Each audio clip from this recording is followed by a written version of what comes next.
ಆತ್ಮೀಯ ಎಲ್ಲ ವಿದ್ಯಾರ್ಥಿಗಳೇ ಹಾಗೂ ಸ್ಪರ್ಧಾರ್ಥಿಗಳೇ ಹಾಗೂ ಕನ್ನಡ ವ್ಯಾಕರಣವನ್ನು ಓದಿ ತಿಳಿಯಬೇಕೆಂಬ ಮನಸ್ಸುಗಳೇ, ಇವತ್ತು ನಾವು 8ನೇ ದಿನದ ತರಗತಿಯನ್ನು ಪ್ರಾರಂಭ ಮಾಡ್ತಾ ಇದ್ದೀವಿ.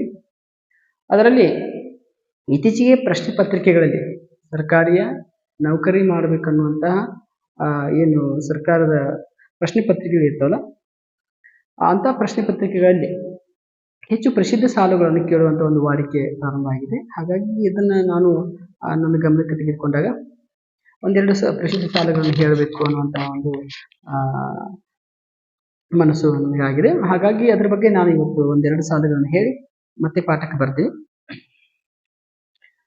ಅದು ಯಾವುದು ಪ್ರಸಿದ್ಧ ಸಾಲು ಅಂತ ಕೇಳಿದ್ರೆ, ಸತ್ಯವಂತರ ಸಂಗವಿರಲು ತೀರ್ಥವ್ಯಾತಕ್ಕೆ,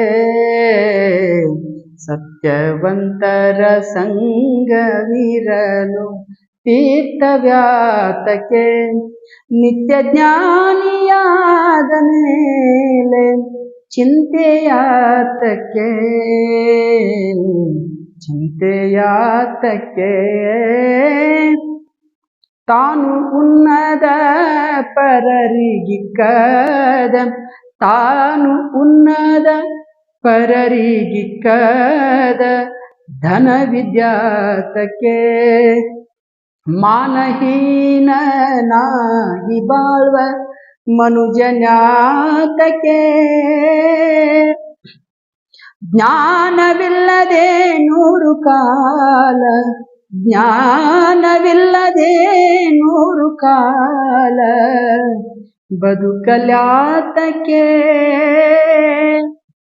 ಮಾನಿನಿಯರ ತೊರೆದ ಮೇಲೆ, ಮಾನಿನಿಯರ ತೊರೆದ ಮೇಲೆ ಭೋಗವ್ಯಾತಕ್ಕೆ,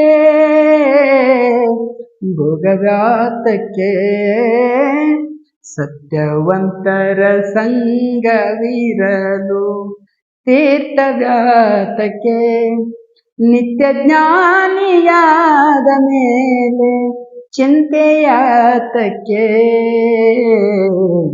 ಚಿಂತೆಯಾತಕ್ಕೆ, ಚಿಂತೆಯಾತಕ್ಕೆ, ಚಿಂತೆಯಾತಕ್ಕೆ. ಧನ್ಯವಾದಗಳು. ಈಗ ಪ್ರಸ್ತುತ ಇವತ್ತಿನ ತರಗತಿಯ ವಿಷಯ ದಿಗ್ವಾಚಕಗಳು.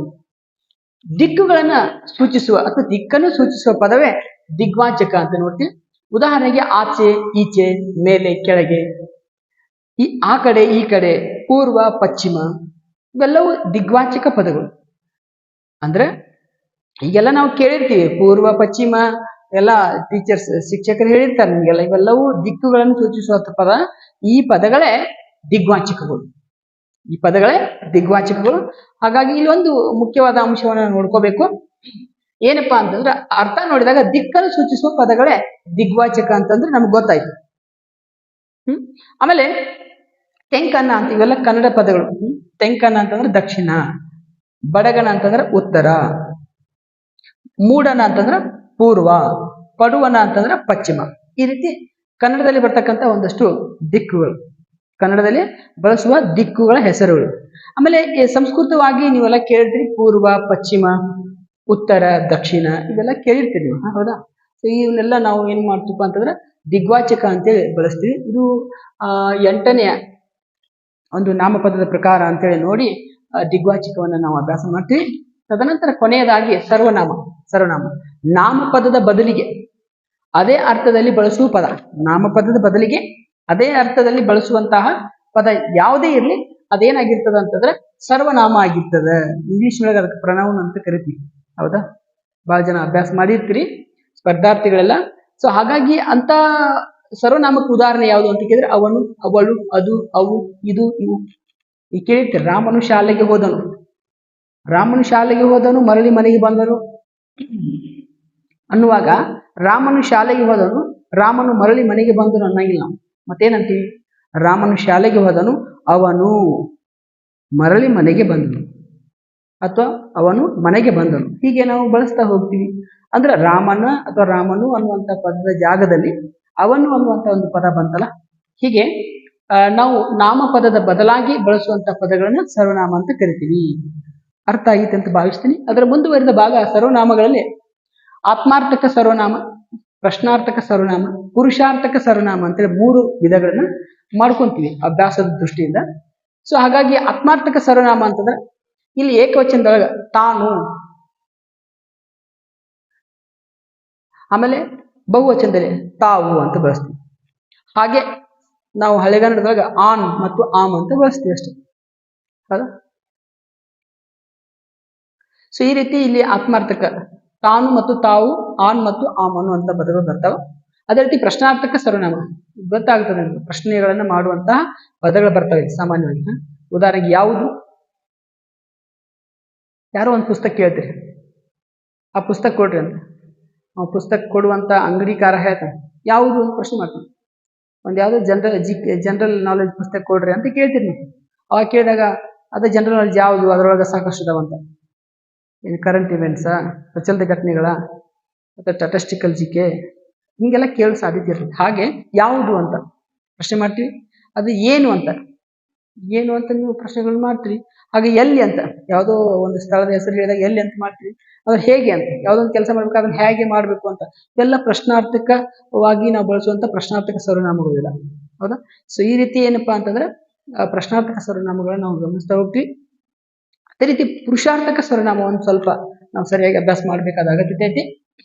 ಇಲ್ಲಿ ನೋಡಿದಾಗ ಉತ್ತಮ ಪುರುಷ, ಮಧ್ಯಮ ಪುರುಷ, ಪ್ರಥಮ ಪುರುಷ ಅಂತೇಳಿ 3 ವಿಭಾಗಗಳನ್ನು ಮಾಡ್ಕೊತೀವಿ. ಸೊ ಅವುಗಳಲ್ಲಿ ನೋಡಿದಾಗ ಏಕವಚನ ಮತ್ತು ಬಹುವಚನ, ಏಕವಚನ ಮತ್ತು ಬಹುವಚನ ನೋಡ್ತೀವಿ. ಏಕವಚನದಾಗ ನಾನು, ಬಹುವಚನದಲ್ಲಿ ನಾವು, ಹೌದಾ, 2 ವಿಧಗಳನ್ನು ನೋಡ್ತೀವಿ. ಅದೇ ರೀತಿ ಮಧ್ಯಮ ಪುರುಷದಲ್ಲಿ ಏಕವಚನದಾಗ ನೀನು ಮತ್ತು ನೀವು ಅಂತ ಗುರುತಿಸ್ತೀವಿ. ಮಧ್ಯಮ ಪುರುಷ ಅಂತ ಬಂದಾಗ ನೀನು ಮತ್ತು ನೀವು ಅಂತೇಳಿ ಗುರುತಿಸ್ತೀವಿ. ಇನ್ನು ಪ್ರಥಮ ಪುರುಷ ಅಂತ ಬಂದಾಗ ಅಲ್ಲಿ ಏಕವಚನದೊಳಗ ಅವನು, ಬಹುವಚನದಲ್ಲಿ ಅವರು, ಹಾಗೆ ಏಕವಚನದೊಳಗ ಅವನು, ಅವಳು, ಅದು, ಇದು ಅಂತ ಹೇಳಿ ಬಳಸ್ತಾ ಹೋಗ್ತೀವಿ. ಅದೇ ರೀತಿ ಬಹುವಚನದೊಳಗ ಅವರು, ಅವುಗಳು, ಇವು ಅಂತ ಈ ರೀತಿ ಏನಪ್ಪಾ ಅಂತಂದ್ರೆ ನಾವು ಪ್ರಥಮ ಪುರುಷದಲ್ಲಿ ಬಳಸುವಂತ ಪದಗಳನ್ನ ಇಲ್ಲಿ ಗಮನಿಸ್ತಾ ಹೋಗ್ತೀವಿ. ಒಟ್ಟಿನಲ್ಲಿ ನಾವು ನೋಡಿದಾಗ ಉತ್ತಮ ಪುರುಷದಲ್ಲಿ ನಾನೇ ಉತ್ತಮ ಅಂತ ನಾವು ಗುರ್ತಾಡಿಸ್ಬೇಕು, ನಾವು ಅಂತ ಗುರ್ತ ಮಾಡ್ಕೋಬೇಕು. ಮಧ್ಯಮ ಪುರುಷದಲ್ಲಿ ನೀವು ಅಂತ ಗುರ್ತ ಮಾಡ್ಕೋಬೇಕು. ಪ್ರಥಮ ಪುರುಷ ಅಂತ ಬಂದಾಗ ಅವನು, ಅವರು, ಎದುರಿಗಿದ್ದವ್ರ ಬಗ್ಗೆ ಮಾತಾಡ್ತೀವಿ. ಅವರು, ಇವರು ಹಿಂಗೆಲ್ಲ ಈ ರೀತಿ ಏನಪ್ಪಾ ಅಂದ್ರೆ ಇಲ್ಲಿ ಬಳಸ್ತಾ ಹೋಗ್ತೀವಿ. ಅವಳು, ಅವನು, ಈ ತರ ನಾವು ಮಾತಾಡ್ತಾ ಹೋಗ್ತೀವಿ, ಹೌದಾ. ಈ ರೀತಿ ನಾವು ಪ್ರಥಮ ಪುರುಷ ಮತ್ತು ಮಧ್ಯಮ ಪುರುಷ, ಉತ್ತಮ ಪುರುಷ ಅಂತೇಳಿ ಪುರುಷಾರ್ಥಕ ಸರ್ವನಾಮಗಳ ಮೇಲೆ ಅಭ್ಯಾಸ ಮಾಡುವುದನ್ನ ಗಮನಿಸ್ತಾ ಹೋಗ್ತೀವಿ. ಒಟ್ಟಿನಲ್ಲಿ ಈ ರೀತಿ ಸರ್ವನಾಮಗಳನ್ನ ನೋಡ್ತಾ ಹೋಗ್ತೀವಿ. ಇಲ್ಲಿಗೆ ಏನಪ್ಪಾ ಅಂತಿದ್ರೆ 9 ನಾಮಪದದ ಪ್ರಕಾರಗಳನ್ನು ನಾವು ಮುಕ್ತಾಯ ಮಾಡ್ತಾ ಇದ್ವಿ. ಇದರಲ್ಲಿ ಏನಾದರೂ ಕೊಂಚ ಸಮಸ್ಯೆಗಳು ಉಳಿದಿದ್ರೆ, ಸಮಸ್ಯೆಗಳಾಗಿದ್ರೆ ಅವುಗಳನ್ನ ನೀವು ಕಮೆಂಟ್ ಬಾಕ್ಸ್ನಲ್ಲಿ ಹಾಕ್ರಿ. ನಾವು ಅವುಗಳನ್ನು ಗಮನಿಸಿ ಮತ್ತೆ ತಿರ್ಗಾ ಅವುಗಳನ್ನ ಪರಿಹಾರವನ್ನ ನೀಡುವಂತ ಪ್ರಯತ್ನ ಮಾಡ್ತೀವಿ ಅಂತ ಹೇಳ್ತಾ ಇಂದಿನ ತರಗತಿಯನ್ನು ಮುಗಿಸ್ತಾ ಇದ್ದೀನಿ. ನಮಸ್ಕಾರ.